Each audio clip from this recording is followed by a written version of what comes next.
pressures, discontents are absolutely building up. And interestingly, amongst a whole bunch of different segments of the population, you mentioned the ultranationalists, the so-called turbo patriots. They clearly are thinking not just that they have a problem with the war so much as they have a problem with just how incompetent its management has been. You've got the oligarchs who are seeing their business empires under risk and their opportunities of being able to continue to enjoy the fruits of being connected to the outside world limited. And you have ordinary Russians who may not know exactly what's going on, but they're terrified, for example, about a new mobilization wave. And they just feel there is clearly something wrong if part of your territory is under foreign occupation. Hello and welcome to Frontline for Times Radio. I'm James Hansen and today we're talking about the latest on the war in Ukraine, and I'm delighted to be joined by a regular voice here on Frontline. We always appreciate his time. Mark Galeotti, Honorary Professor at University College London. He's a highly respected expert in Russian politics and global crime and is the author of many books, including Putin's Wars from Chechnya to Ukraine. Mark, always a pleasure. Welcome back. Good to be here. Wanted to start off by getting your thoughts on what appears to be a shift in position from the US and the UK, but notably the US when it comes to restrictions placed on the use of long-range missiles by Ukraine inside Russia. Now, we haven't had any official confirmation on this, and some people are saying that Joe Biden is still a bit hesitant about giving the green light for this, but there certainly seems to be a bit of a gear change. What would be the significance of that if those restrictions were lifted? Well, I mean, first of all, just to talk about the political question, yes, it does seem to be happening more slowly than expected. Look, remember that although Keir Starmer was over in Washington talking to Joe Biden, it's not really there that decisions are made. Decisions tend to basically be made by lots of negotiations between officials and then announced. And therefore it was a bit of a surprise and in some ways a bit of a setback that there wasn't such an announcement. And it's not so much, I think, that the Americans are dragging their feet. It's rather that they do understand that Putin, in some ways, needs to be acclimated to any particular change, because he's been making some very, very sort of over-the-top statements about that this would essentially be the equivalent of declaring war on Russia. And it's more than an understanding that Putin can get his head round reversals, but in some ways tends to take time, and they don't want to bounce him into feeling that he has to respond in some escalatory way. Because the impact would be significant. I mean, this is the trouble. I mean, each time there's some new weapon system, whether it's the F-16s or HIMARS rockets, someone will crop up saying, this is it. This is the wonder weapon that is going to change the nature of the war. And that's quite dangerous because precisely it sets up expectations that are inevitably going to be dashed.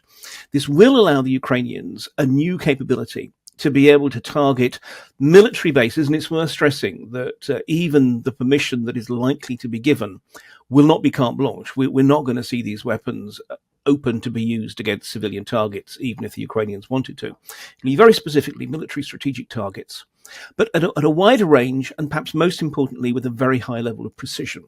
Because this has always been the kind of the trade-off. The Ukrainians do have systems that can target quite long range, but their accuracy and their capacity to get through Russian air defenses are always a little bit more questionable. These are very accurate, very effective weapon systems. So it's going to push further out the radius at which the Ukrainians can strike. And already we've seen it having its effect, because the aircraft that the Russians use to launch these quite formidable glide bombs, very large weapons, are now being pushed further out so that they're outside the storm shadow radius. And okay, it means that they can't be hit, but nonetheless, it means it's that much harder. They're going further into their range to actually be able to hit Ukraine. So look, this is an important step forward. It's not a war winner, but nonetheless, it is part of the overall process of supporting the Ukrainians. It's interesting also how the West seems to be selling this as a response to Iran providing Russia with around 200 ballistic missiles. So it's a response as opposed to an escalation, I suppose, is how they're trying to brand it. I suppose one of the counter arguments to those who say this might be an escalation is the idea that actually the Kursk incursion proved once and for all that many of Putin's so-called red lines are just a bluff. And people would say if Ukraine can show that you can physically invade Russia and Putin won't reach, say, for tactical nuclear weapons, that goes to show that he's been bluffing about these red lines all along. Yes, up to a point. I mean, there is what we're really talking about here is kind of boy that cried wolf scenario. In that, absolutely, from the very beginning, Putin has been trying to lay down these red lines to try and inhibit us from supporting Ukraine. I mean, the very notion of sending combat equipment to Ukraine in the first place was considered a red line. Then it was long-range artillery and rockets and attacks on the Kursk, on the Crimean bridge, and then most recently F-16s, and now it's this. And each time we pass these red lines, they turn out to be merely a sort of a slightly faint pink, and perhaps there'll be a day or two of additional raids on Ukrainian cities or something as a sort of vindictive punishment, but that's about it. However, we have to recognize two things. First of all, just because past red lines have been non-existent, really, it doesn't mean that there aren't any. And to be honest, though, I think that the real red lines are very different things. They're basically the presence, for example, were there NATO combat troops being deployed into Ukraine to fight? Were there NATO weapons being used against civilian targets? Or was there the prospect of imminently losing Crimea? I think those are really, for me, the three genuine red lines. So yes, we have to take it into account. But on this business of essentially branding this not as escalation, but as a response to the Iranian ballistic missiles. I mean, this is very disingenuous because, frankly, this is a process that started well before there was any talk of Iranian nuclear missiles.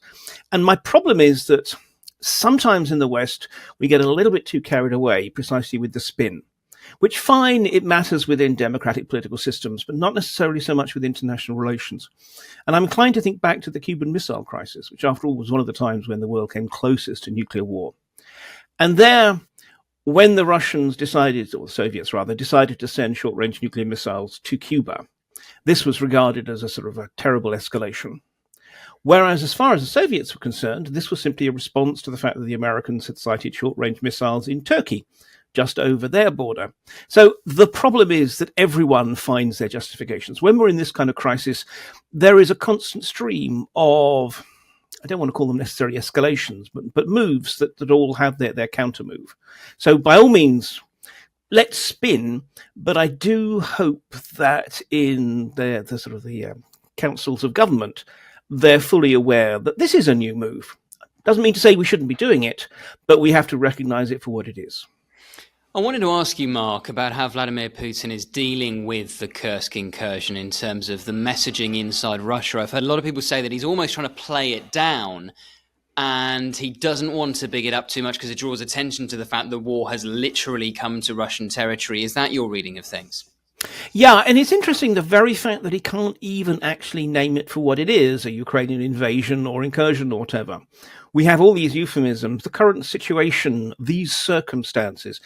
And it's fascinating because it's very reminiscent of how he dealt with the opposition leader Alexei Navalny.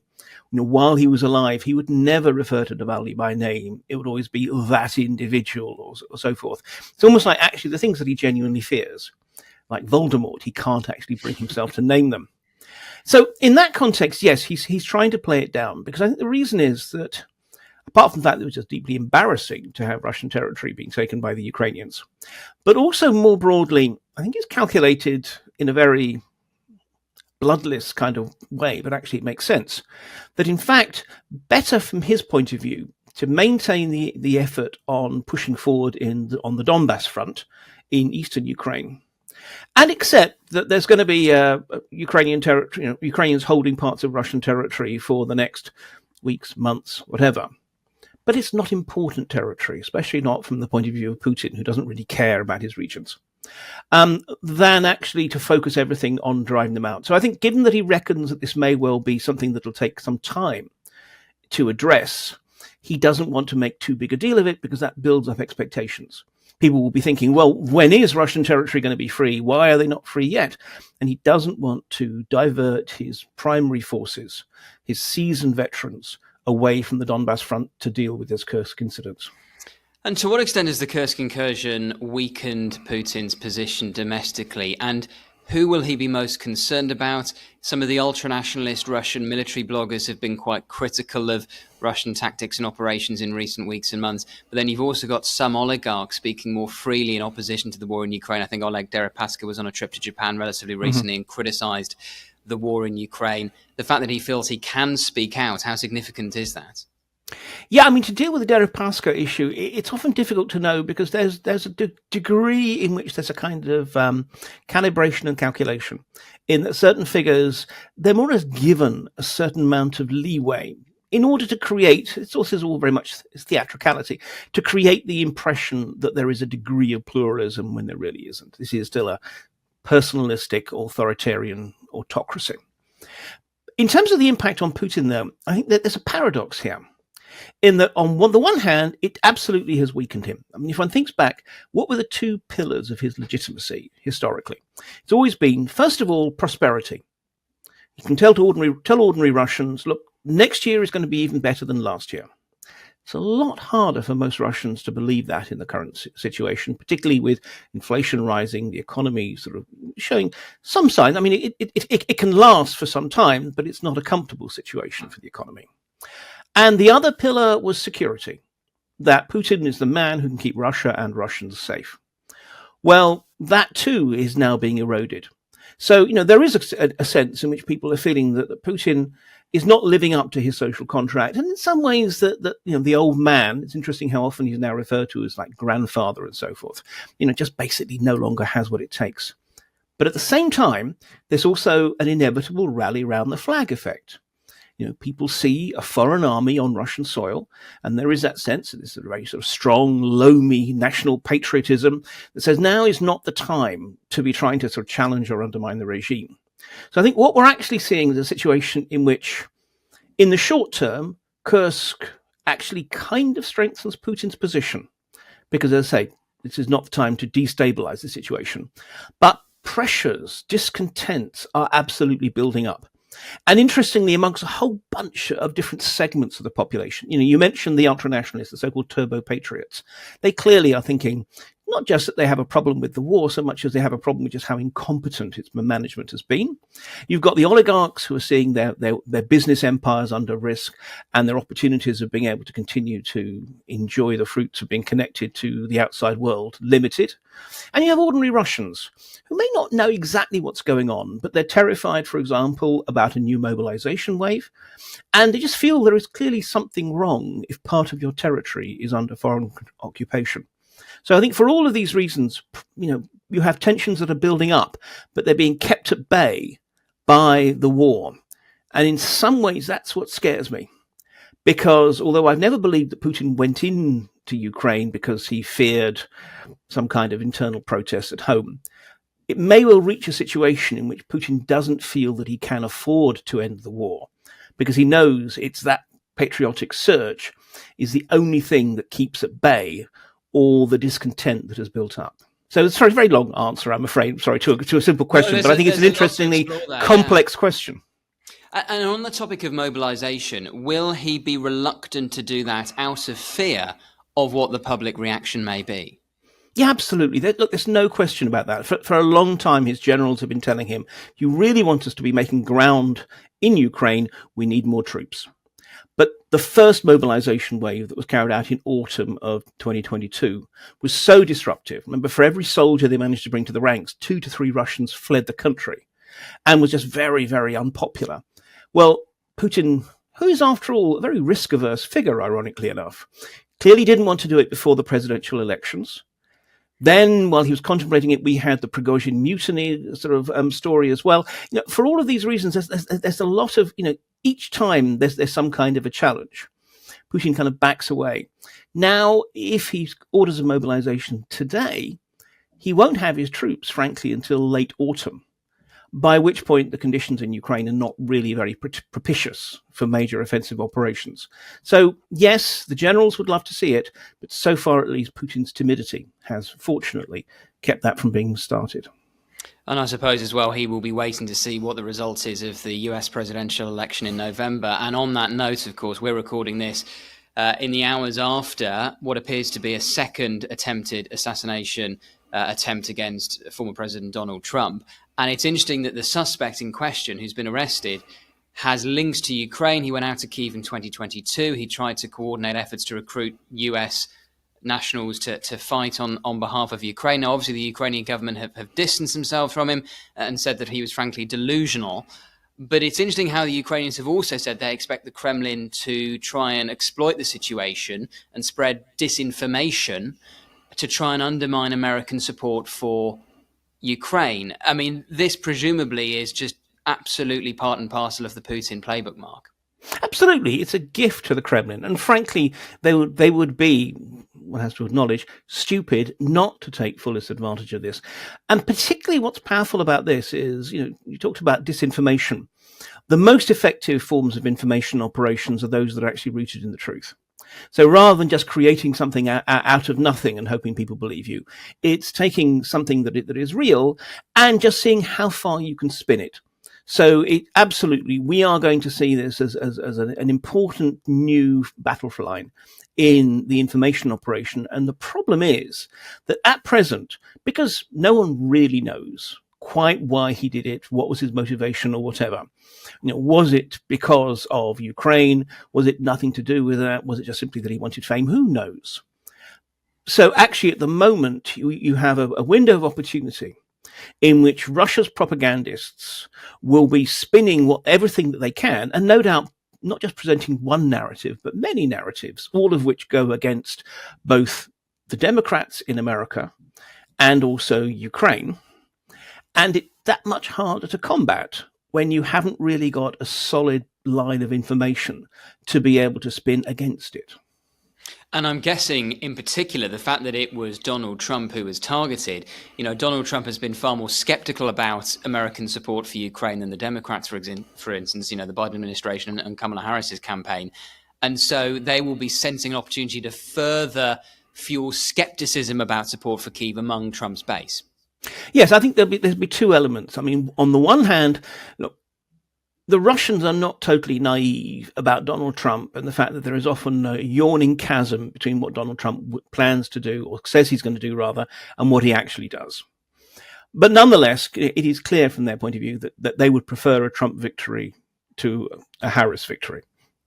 So on the one hand, we're going to see this being used as a way of supporting Trump, whether it's from insinuations about, I wonder who was backing this man and so forth, all the way through to, Trump is a brave man who's willing to stand up, and he will not be silenced or intimidated. So that will be one narrative. And then at the same time, there will, as you say, be a Ukraine skeptical narrative that says, why are Ukraine's friends so terrified of Donald Trump that they're willing to use violence and assassination, and who was backing this man and all the other things. I'm sure we're going to see some kind of implications that HUR, Ukrainian military intelligence, which after all has been behind a series of assassination campaigns inside Russia, somehow may have been supporting him or egging him on or whatever. This is unfortunately a story that writes itself from the Russian propagandist point of view. I wanted to ask you, Mark, as well, as to whether you have noted a shift in tone among Ukraine's Western allies in recent days and weeks. Whereas before it was very much, look, we are with Ukraine all the way, whatever it takes. Obviously, that is still very much the sentiment, but I'm picking up a bit more, we need to help Ukraine win, we need to think about ways to bring this war to an end. Is that a shift that you have also noticed? Yes, definitely. And in the process, we're actually seeing a widening gap, particularly within Europe, I would say, between countries, particularly frontline states like Poland and the Baltic states, which are still very, very strongly committed, and other countries that, frankly, would just like this war to go away. And a lot of it comes down to almost the semantics, like a win, victory, Russia must lose. Everyone can use these kind of terms while meaning totally different things. So, for example, for some Western countries, a victory for Ukraine means Russian troops out of every single square centimetre of occupied territory, reparations and the like. To others, it just simply means, well, most of the territory is back in Ukrainian hands, or at least the shooting has stopped. So, I think this is one of the problems, because we never really in the West have dared to have that conversation about how we really think this ends. And as many countries are getting, frankly, fed up, there's no way getting around it, of the huge amounts of money, there are billions of pounds, euros and dollars that are, after all, spent on supporting Ukraine every month.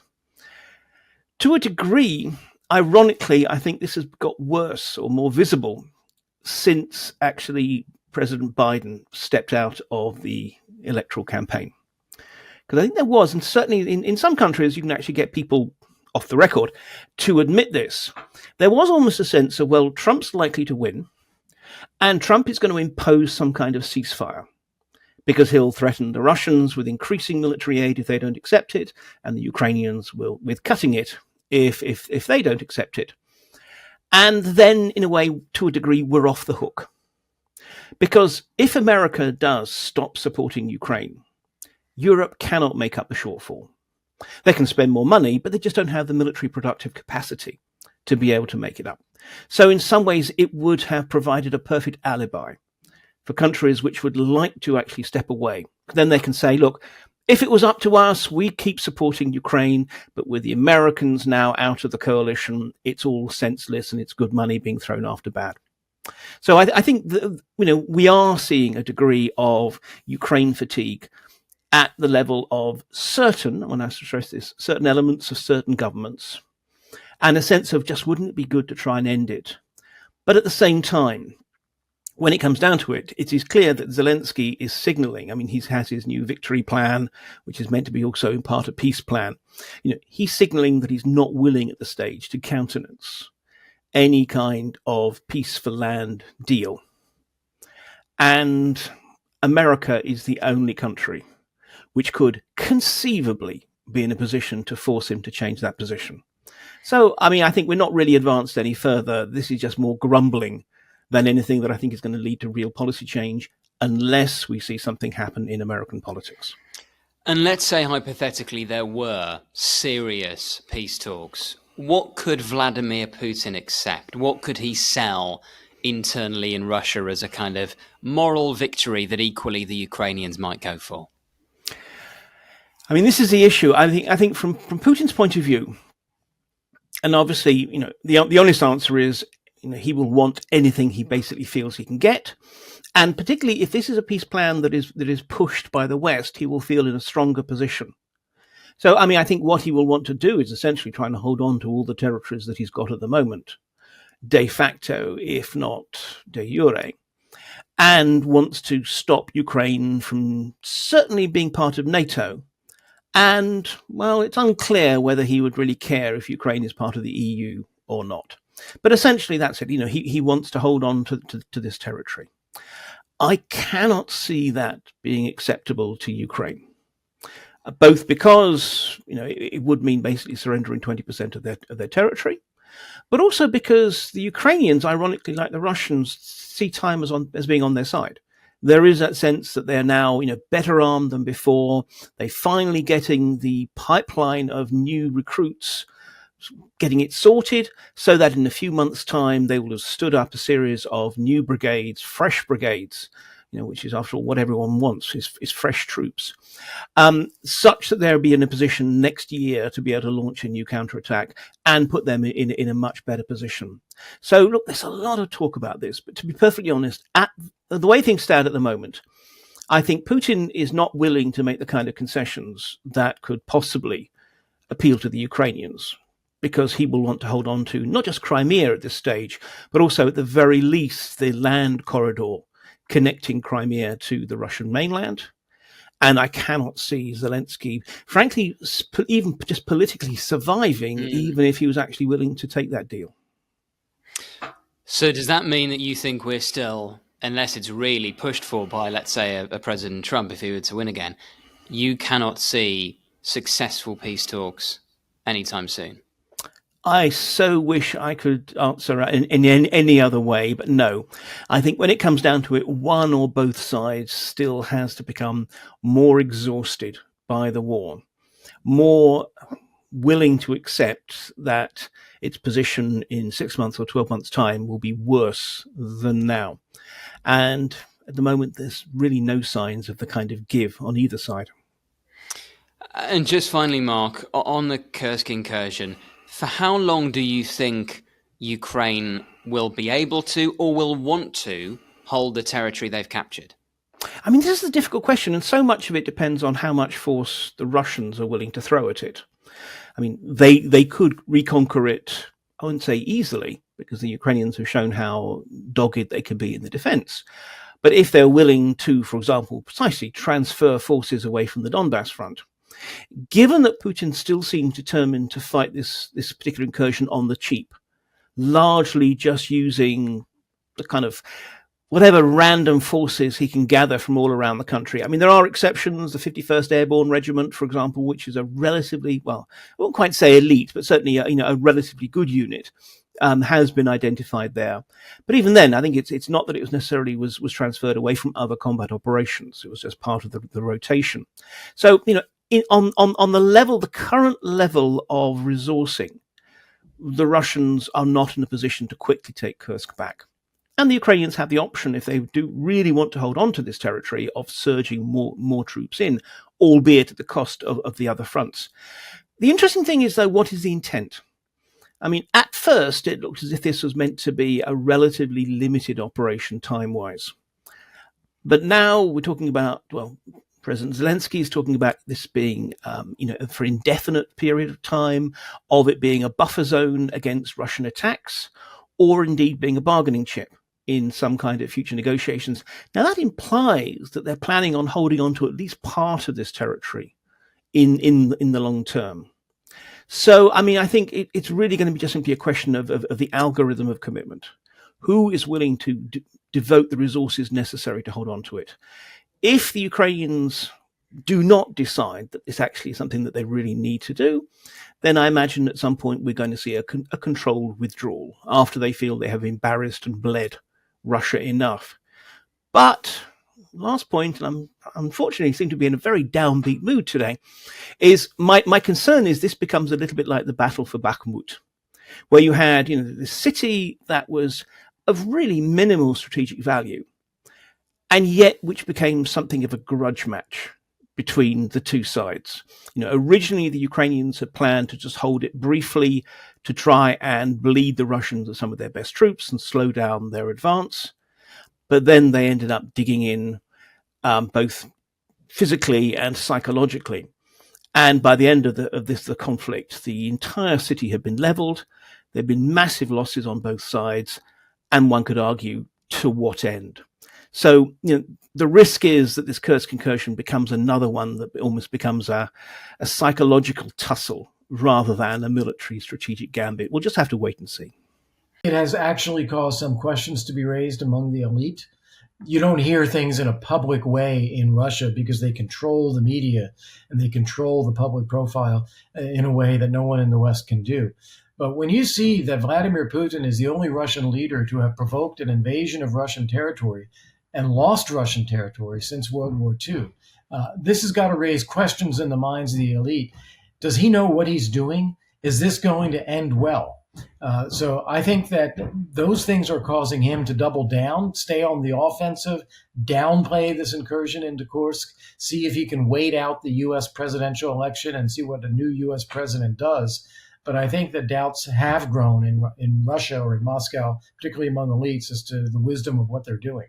Hello and welcome to Frontline for Times Radio. I'm James Hansen, and today we're talking about the latest on the war in Ukraine, and I'm delighted to be joined by the former US Ambassador to NATO, Kurt Volker. He's also a distinguished fellow at the Centre for European Policy Analysis and served as US Special Representative for Ukraine. Ambassador, welcome to Frontline. Thanks so much. Great to be with you. Wanted to begin by talking about the Kursk incursion. Do you think this goes to show that a Ukrainian strategic victory is possible? I wouldn't quite go that far yet, but it shows that it is not a resignation into some kind of deep stalemate that Ukraine eventually loses. What it is it's showing the Russian people that there's a war going on, bringing it home to them, popping a hole in Putin's narrative that this is some kind of antiseptic special military operation, and exposing the weakness in the Russian forces, that they're not really able to be on offense and defense defending Russia at the same time, and they're actually choosing to be on offense attacking Ukraine. not able to maneuver, not able to get to defend these areas that Ukraine has threatened. So it does a lot for Ukraine to shake up the narrative of this war, but they still need more support, particularly the long-range systems to go after Russian logistical supplies and bombers and airfields if they're going to really turn a strategic corner here. Yes, good point you raise about the ongoing debates about the supply of long-range weapons to Ukraine for use inside Russia. We'll come on to that in a moment. Just on the Russian response to the Kursk incursion, have you been surprised by how relatively slow it's been? I mean, it's more than a month now since Ukraine essentially invaded Kursk Oblast, and Russia have tried to launch a limited counterattack, but they haven't really been able to push back much so far against the Ukrainians. Has that surprised you? Honestly, no. That's kind of what I thought we saw coming, because Russia is actually quite stretched in its military commitments. It's having a difficult time advancing in Ukraine as it is. Logistically, to get around where Ukrainian forces are to go reinforce is very difficult. So they don't really have the ability to just go and launch a major counterattack. And that's why also the political narrative around this has been played down in Russia. Before the incursion, of course, Putin's always out there threatening nuclear weapons and saying he'll defend the homeland. When it actually comes under threat, he plays it down because he doesn't want to expose his own weakness and not being able to do much about it. Is that, do you think, the most significant thing to have come out of the Kursk incursion so far? The fact that it once again shows that some of these red lines that Putin has been drawing are essentially a bit of a bluff, that Ukraine can physically invade Russian territory and Putin doesn't reach for, say, tactical nuclear weapons? That's exactly the case. It does underscore that his threats, his language there is mostly about trying to deter the West from helping Ukraine than it actually is about Russia having an intention to follow through. Of course, what we have seen simultaneously in recent months is Russia continuing its advances on the front line in the east of Ukraine, particularly around Pokrovsk. How significant do you think that is? Well, I don't think that Pokrovsk is some, magic gateway to the rest of Ukraine. Sometimes that's overemphasized in the media, maybe picking up the way Russians talk about it.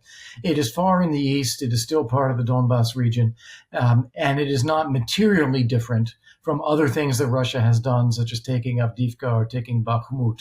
These are isolated fights far east in the country, not affecting the strategic picture.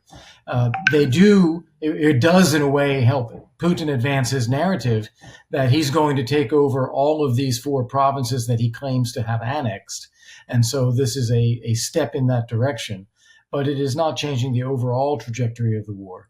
And in some ways, we're in a contest of time. Can Putin hold on long enough to see if things change on the Ukrainian side? And can the Ukrainians hold on long enough and shake it up enough that Russia is having problems with manpower and equipment and holding it all together as well? I want to come back to the situation with Russian manpower in a moment. It still seems though that we're a long way from the end of the fighting, and we have seen Vladimir Putin escalate attacks on civilian infrastructure, for instance, in Ukraine. We saw the missile attacks on Lviv a couple of weeks ago. What more should the West be doing to support Ukraine at the moment? Well, first off, let's not call it Russian escalation. They've been doing this for almost 2 years.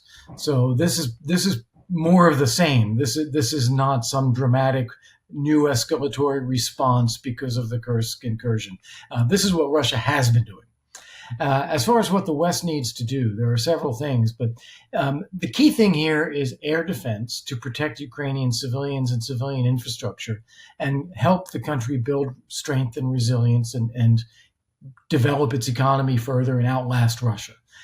In order to do that, we need to give them the long-range weapons because that will put pressure on the Russian forces that are attacking. The example that people often use is you don't take out the arrow, you take out the archer. And that's what Ukraine needs to be able to do with these glide bombs and these missiles is don't just take them out one by one. Put at risk the airfields, the aircraft, the places where Russia now has sanctuary in order to launch these attacks on Ukraine. Put those places under threat and force a disruption in Russia's ability to attack. That's the most important thing we can do additionally for air defense. In addition to that, there's always the supply of the missiles that go inside the air defense tubes so that there's enough of them in Ukraine. And I would argue also that Poland and Romania, as neighboring states, are facing an increasing risk from Russian missiles and drones flying around near their territory, occasionally landing there. And so they should be extending an air defense zone eastward with Ukraine's permission to prevent those kind of threats to NATO. And that would also be a boost to Ukraine. Clearly, one of the big debates at the moment is about whether Storm Shadow and Scalp missiles should be provided to Ukraine for use inside Russia to hit Russian military targets. Why do you think the Biden administration remains somewhat reticent about it? It appears there is some movement, but understandably, you could argue there is some hesitation. It's not an illegitimate fear of escalation. But as we've been discussing, a lot of people think that Putin's red lines have been shown to be a bluff. So why is there still this hesitation, do you think? Well, it is certainly hesitation and fear of escalation. I think they put such a high price on the idea of any nuclear use that they want that to be zero instead of maybe 1% or 2%. They also they want to be in a position where you can convince Putin to wind down rather than being forced upward into a confrontation. That's the mentality that they have. I do think it's misguided because I think Putin plays on that. He recognizes that's the instincts in the West, and so he makes these threats in order to get us to back down from doing things that we otherwise might be able to do. Unfortunately, I think the Biden administration has dug in on this point. Fortunately, the UK government is not. And what I suspect will happen after the Starmer-Biden meetings in Washington is there will be no U.S. objection to the UK using or allowing the use of the Storm Shadow missiles, but the U.S. will not authorize it for our own systems. And this in some way, I suppose in the minds of people in the White House, it's in some way keeping a line open to Vladimir Putin, signaling to him, we're not in this war to get you, we're exercising restraint, hoping that it avoids some kind of further escalation. It does feel to a lot of observers, though, like this is following a familiar pattern that, first of all, Ukraine wanted anti-tank missiles. They were told they couldn't have them, then they could. Then we moved on to things like the F-16s. Now they have got them. Now it's around the Storm Shadows. Is there a good geopolitical reasoning behind staggering the provision of such weapons? Had we provided Ukraine with all of them at the get-go, would that have been a proper escalation? Or is this a mistake on the part of Ukraine's Western allies? It's a huge mistake to have doled them out this way.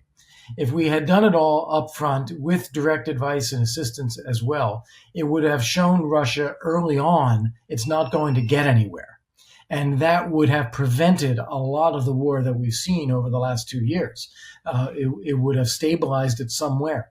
Unfortunately, by doling it out this way, we keep showing to Putin that we are cautious, we lack the resolve, we're afraid of escalation, and he plays on that. He uses that.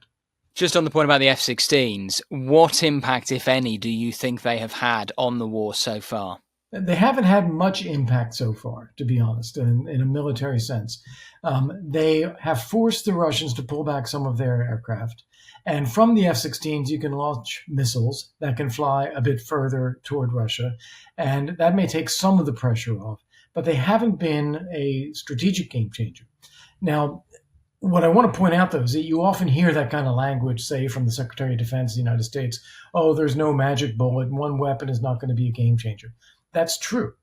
But it's the accumulation of capabilities that, when applied, can actually make a difference. And if any one weapon is not a game changer, you could argue to do zero. But of course, zero would mean instant defeat. So it is providing everything that we're capable of providing and in combination and over time so that it can convince Putin that he will not be able to win. And F-16 is an important psychological component in that because it is the most advanced Western system provided so far. It does have a long-term commitment of logistics and maintenance tail behind it. And I think this is a signal to Putin that there are limits on what he's going to be able to do. And I suppose, Ambassador, that raises the inevitable question. If you follow that pattern of certain weapons being provided by the West over the course of the war, whether it's anti-tank missiles, whether it's the F-16s, whether it's now the Storm Shadows, are there even more advanced weapon systems? HIMARS, armor, Stinger. Yes, that we're not providing them. That, what is next after the Storm Shadows? Let's say they get provided. What else should we be providing the Ukrainians? I think there's probably a range of cruise missiles that we have still not provided, and I think those would be incredibly useful for Ukraine. Ultimately, we have to adopt a mindset that we want Ukraine to stop the Russian forces, defeat them in Ukraine so that the war ends. Until we do that, Putin is going to continue to throw wave after wave of artillery, ammunition, personnel at this front. It's going to grind on. We are not at that stage yet for the fear of escalation, as you said, but I think we have to get there if we actually want to see an end to the war. Has there been, in your view, Ambassador, a slight shift in the language from Ukraine's Western allies in recent weeks? I was struck that when the British Prime Minister Keir Starmer went to meet Joe Biden at the White House last week, a lot of the talk was not so much about "we'll be with Ukraine as long as it takes," although I'm sure they would say that if asked. And the rhetoric was more about "we need to find a way to bring this war to an end, find a way to help Ukraine win." Now, that opens the question as to what winning for Ukraine looks like. But have you noticed a shift in rhetoric? A slight shift, yeah, and for several reasons, and not necessarily the obvious ones. First off, this phrase, "as long as it takes," has become very tired, and people don't know what it means. As long as what takes? What are you trying to do? What's your goal? And they've come in for a lot of criticism for the repetition of that phrase. It also makes getting funding from the Congress difficult. If you keep saying this is an open-ended billions and billions of dollars commitment and we can't tell you what it's for, that doesn't help persuade members of Congress to vote for the funds. So they have gradually pushed aside that "as long as it takes." Second, there's been a lot of criticism that they haven't been willing to say our objective is for Ukraine to win. And finally, mostly the Secretary of State, Antony Blinken, occasionally the president, have now come out and said, yes, okay, our objective is for Ukraine to win. However, that seems to be said without much conviction because we still put a lot of limitations on what we provide to Ukraine, which would be part of the package if we really wanted them to win. So that phrasing is still off. And then thirdly, we are deep in the midst of our presidential election right now. President Biden is not running for re-election anymore. He has stepped out. So the whole effort of the White House now is to make sure nothing happens that derails Kamala Harris's campaign. And so it is much more keep it steady as she goes, no dramatic escalation, counter Trump's language about avoiding World War III by saying we want to avoid the war, we want to wind down the war. Trump says he'd bring peace in 24 hours. No one believes that. So the Biden administration says our objective is peace too, trying to level out this playing field in the electoral context. What do you think, if we talk about this language of Ukraine winning, what do you think Ukraine winning looks like in a way that is acceptable both to the Americans and to Kyiv? The key thing is that it's acceptable to Kyiv. You know, we're not protagonists in this. It's their country. They've got to figure out what they can do. But I think the key elements are Ukraine is a sovereign, independent European democracy, part of the European Union, part of NATO. Future generations are not going to have to worry about a war the way that this generation is having to fight one. That's the ultimate definition of victory. Now, that doesn't tell you where's the border. Is it the 91 border? Is it the 2014 border? What happens to Crimea? That's all in the mix. That's all being played for on the battlefields right now. And we should want Ukraine to be positioned to maximum advantage. Which they are not at the moment. But in the end, the victory is really in Ukraine's sovereignty and survival as a European democracy. I was speaking last week on Frontline to a former British diplomat who said that in his opinion, the inevitable settlement will be that Ukraine has to cede some territory, probably Crimea, maybe areas of the Donbass, in exchange for a guarantee around EU and NATO membership as a way of ensuring its future sovereign territory. Do you think that might be feasible? Well, I'd say that's certainly one of the things that people are talking about. It's not at the moment credible or acceptable to Ukraine because missing from that is any sense that Putin won't just attack again.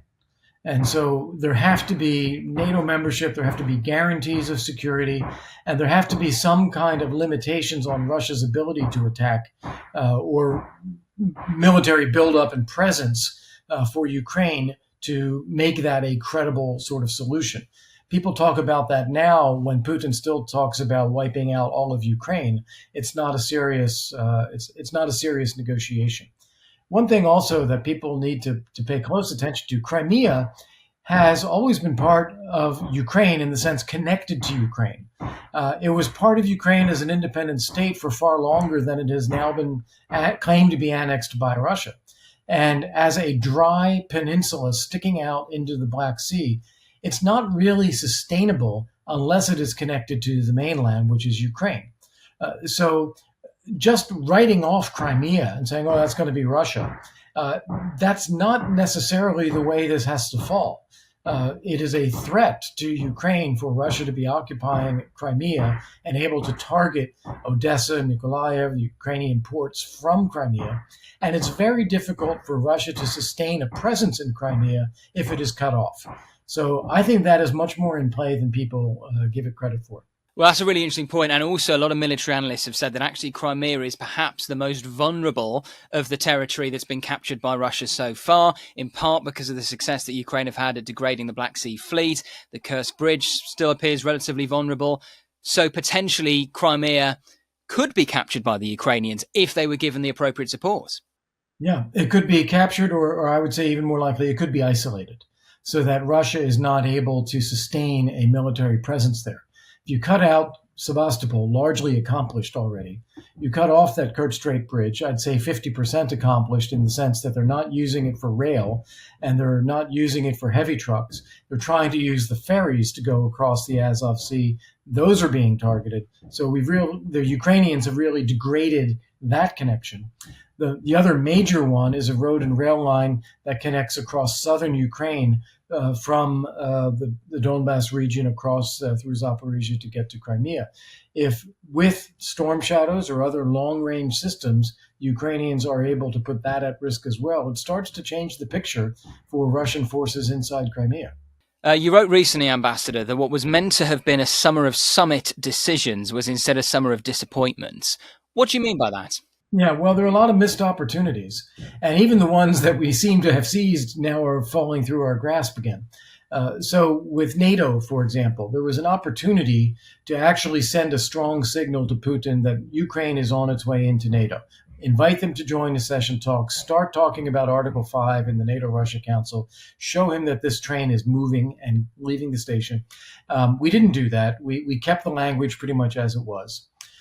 With the G7, we didn't seize the $300 billion in frozen Russian assets. We just left them frozen but not able to be seized and used. Instead, there was a compromise about using the interest on those frozen Russian assets, so seizing that and paying that forward to Ukraine. That has still not happened over 3 months from the G7 summit. So that's a loss. At the Ukraine Recovery Conference, which was held in Berlin and has been an annual event now, it was the year before it was in London, no real discernible outcomes from that either. No creation of a permanent executive, an international body focused on Ukraine's economic recovery, no major investment mechanisms and risk mitigation schemes that could have come out of that. So a lot of things that could have been done are still out there on the table yet to be done. Just thinking about Vladimir Putin's position, especially since the Kursk incursion began, how much do you think it has weakened him domestically? I think it has actually caused some questions to be raised among the elite. You don't hear things in a public way in Russia because they control the media and they control the public profile in a way that no one in the West can do. But when you see that Vladimir Putin is the only Russian leader to have provoked an invasion of Russian territory and lost Russian territory since World War II, this has got to raise questions in the minds of the elite. Does he know what he's doing? Is this going to end well? So I think that those things are causing him to double down, stay on the offensive, downplay this incursion into Kursk, see if he can wait out the U.S. presidential election and see what a new U.S. president does. But I think that doubts have grown in Russia or in Moscow, particularly among elites, as to the wisdom of what they're doing. And do you think that explains why we haven't seen a fresh wave of Russian mobilization so far? Because you would have thought, if you were purely thinking about it in military terms, Russia needs fresh troops, it needs higher quality troops fighting on the front line, both in Ukraine and to defend Kursk. And yet there are political risks for Putin by doing so. Absolutely. Absolutely. The last time he tried to do a major mobilization, 1 million people left the country. Most of the mobilization that has been done has been raiding people from the regions, not the Russian-speaking territories of Russia, but other regions around Russia to get forces into the military and paying them increasing amounts of money to convince them to go ahead and do so. His ability to sustain this is also being jeopardized a bit. He doesn't want to launch that major mobilization of Russian-speaking people, and so he's trying to continue to press people in, pay them more and more, maintain a tempo of 20 to 30,000 entering the armed forces per month. But that is just about keeping pace with his losses. How concerned are you, Ambassador, by what appears to be the increasing cooperation between Iran and North Korea and Russia? We know that Iran has provided not only Shahed drones, but now these 200 ballistic missiles to Russia. And there is some speculation that this may be in exchange for help with nuclear technology even. How concerned are you by that? So we've been seeing a lot of collaboration between Iran and Russia already, and that should already be concerning. But the look into the future from there is if Russia is able to continue to succeed in Ukraine, rebuild its military, cooperate more with Iran, it actually increases the risk of more global confrontation. We hear people, President Biden, Chancellor Scholz worry about avoiding World War III. It is more likely that we start drifting in that direction if Russia and Iran are successful. Just finally, Ambassador, looking ahead to 2025, and yes, there are huge things that are going to happen between now and then, notably the US presidential election. But are you optimistic for Ukraine? I am. As I said, I define victory very much as Ukraine being a sovereign, independent European democracy, safe, secure, part of the EU, part of NATO. I do think that is the most likely scenario going forward. I don't see much that will disrupt that. But I do see a very hard slog for Ukraine, the people, the front lines, and harder if the West does not step up with the equipment that's needed. There is a sense in which people are feeling that Putin is not living up to his social contract. And in some ways that the old man, it's interesting how often he's now referred to as like grandfather and so forth, just basically no longer has what it takes. I wanted to ask you, Mark, about how Vladimir Putin is dealing with the Kursk incursion in terms of the messaging inside Russia. I've heard a lot of people say that he's almost trying to play it down and he doesn't want to big it up too much because it draws attention to the fact the war has literally come to Russian territory. Is that your reading of things? Yeah, and it's interesting, the very fact that he can't even actually name it for what it is, a Ukrainian invasion or incursion or whatever. We have all these euphemisms, the current situation, these circumstances. And it's fascinating because it's very reminiscent of how he dealt with the opposition leader Alexei Navalny. While he was alive, he would never refer to Navalny by name. It would always be that individual or so forth. It's almost like actually the things that he genuinely fears, like Voldemort, he can't actually bring himself to name them. So in that context, yes, he's trying to play it down, because I think the reason is that, apart from the fact that it was just deeply embarrassing to have Russian territory being taken by the Ukrainians, but also more broadly, I think it's calculated in a very bloodless kind of way, but actually it makes sense, that in fact, better from his point of view to maintain the effort on pushing forward on the Donbass front in eastern Ukraine, and accept that there's going to be Ukrainian territory, Ukrainians holding parts of Russian territory for the next weeks, months, whatever. But it's not important territory, especially not from the point of view of Putin, who doesn't really care about his regions, than actually to focus everything on driving them out. So I think, given that he reckons that this may well be something that will take some time to address, he doesn't want to make too big a deal of it, because that builds up expectations. People will be thinking, well, when is Russian territory going to be free? Why are they not free yet? And he doesn't want to divert his primary forces, his seasoned veterans, away from the Donbass front to deal with this Kursk incident.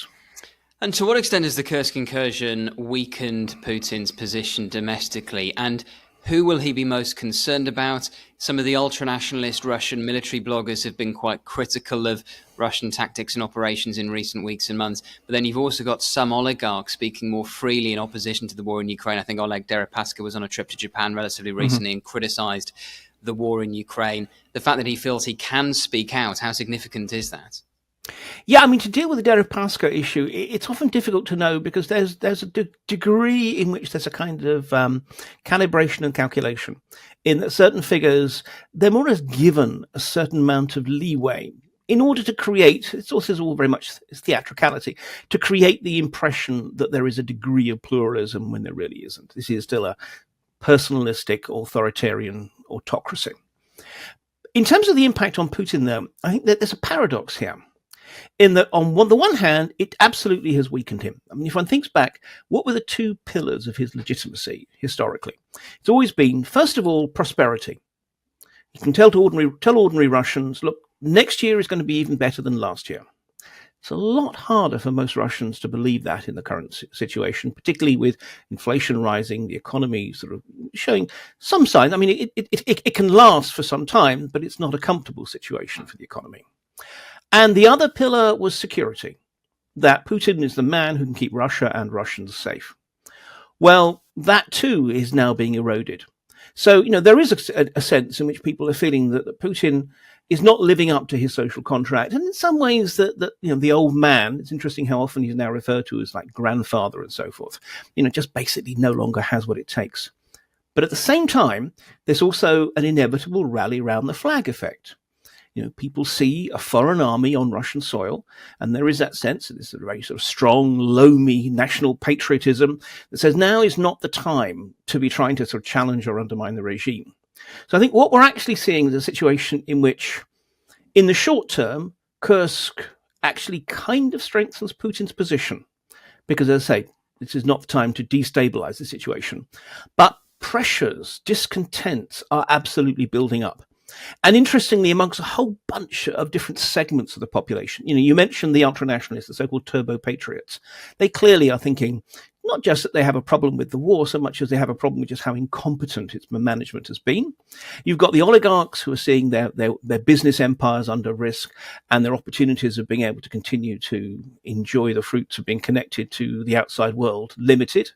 And you have ordinary Russians who may not know exactly what's going on, but they're terrified, for example, about a new mobilization wave. And they just feel there is clearly something wrong if part of your territory is under foreign occupation. So I think for all of these reasons, you have tensions that are building up, but they're being kept at bay by the war. And in some ways, that's what scares me. Because although I've never believed that Putin went into Ukraine because he feared some kind of internal protest at home, it may well reach a situation in which Putin doesn't feel that he can afford to end the war, because he knows it's that patriotic surge is the only thing that keeps at bay all the discontent that has built up. So it's a very long answer, I'm afraid. Sorry, to a simple question, but I think it's an interestingly complex question.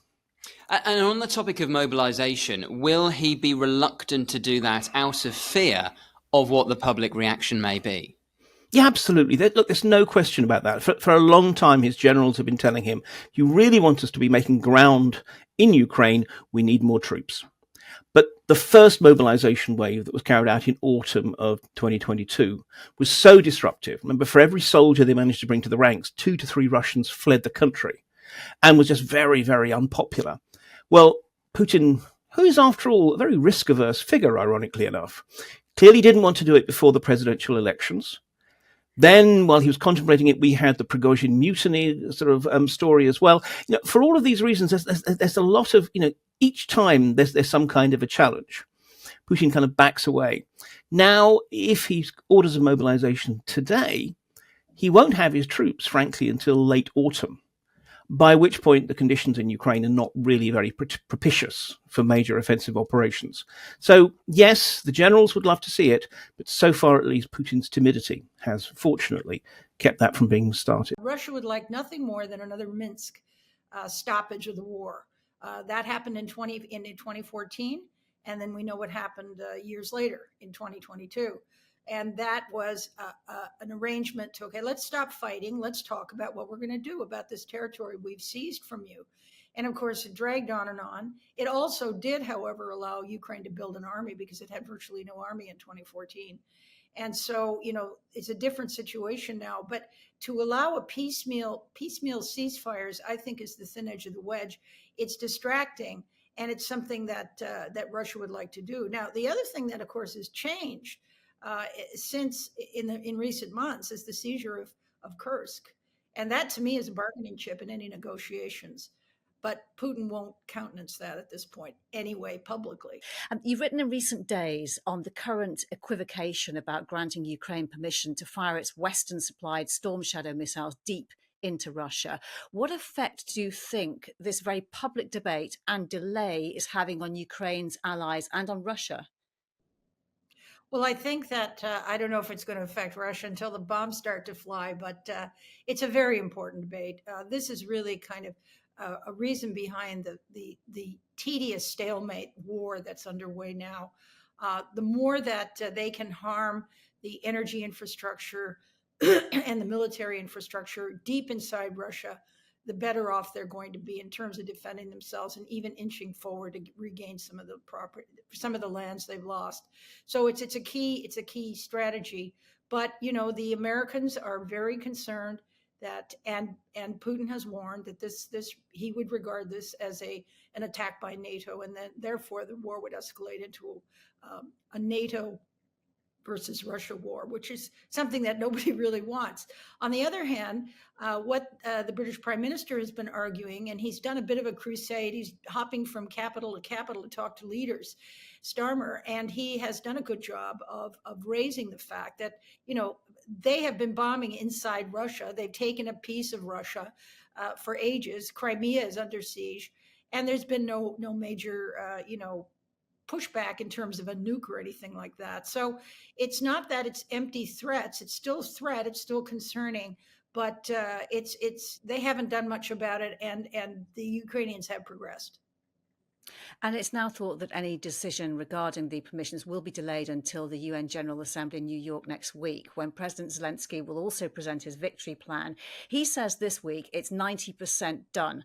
We know really very little about what's going to be in it, don't we? Very little, very little. I think his victory plan starts with another peace summit, hopefully in India, which hasn't agreed to do so. They had a peace summit in Switzerland. Major players didn't show, including India.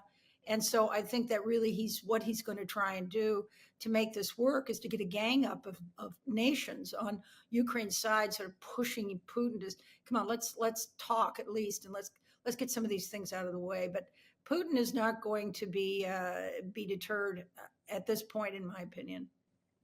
And when, regarding that summit, when President Zelensky met the German Chancellor Olaf Scholz, he came away saying that they'd agreed that they wanted Russia invited to that. Yes, I think Russia should be invited to that. But Putin says, here are my conditions. Get all your troops out of the 4 provinces I want to seize. Get them out. And of course, that's a no go for Zelensky and the Ukrainian people at this point. Just on a subject of a recent meeting here in London in the UK, the head of the CIA and of MI6 gave a rare joint statement.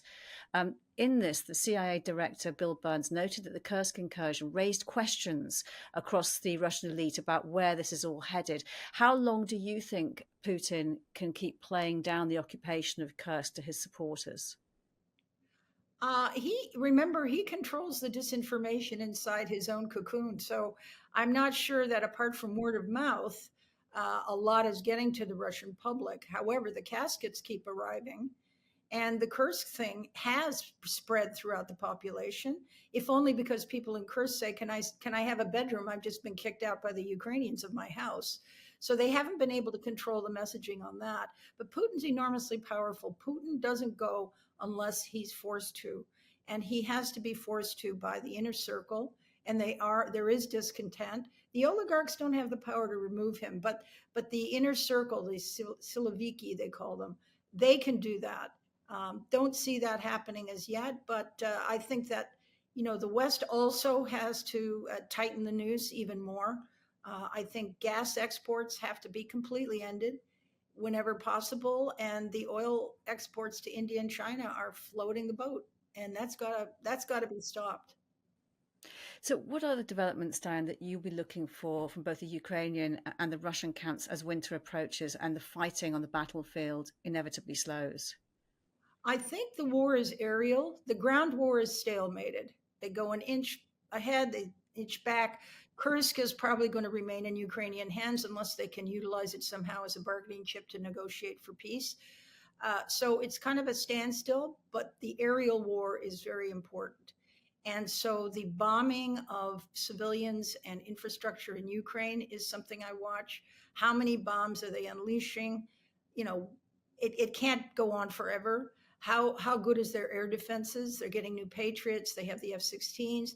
Let's see how that works. And then alternatively, how well are the special forces in Ukraine doing in terms of blowing up energy facilities, storage facilities, port facilities, bringing Crimea under complete siege, destroying the Kerch Bridge, and all the things they are already doing very successfully. I published a map in my Substack about the number of major oil refinery and oil facilities hits, and it has disrupted about a quarter of their entire oil production. And so if they can continue to do that, but it's very dangerous work.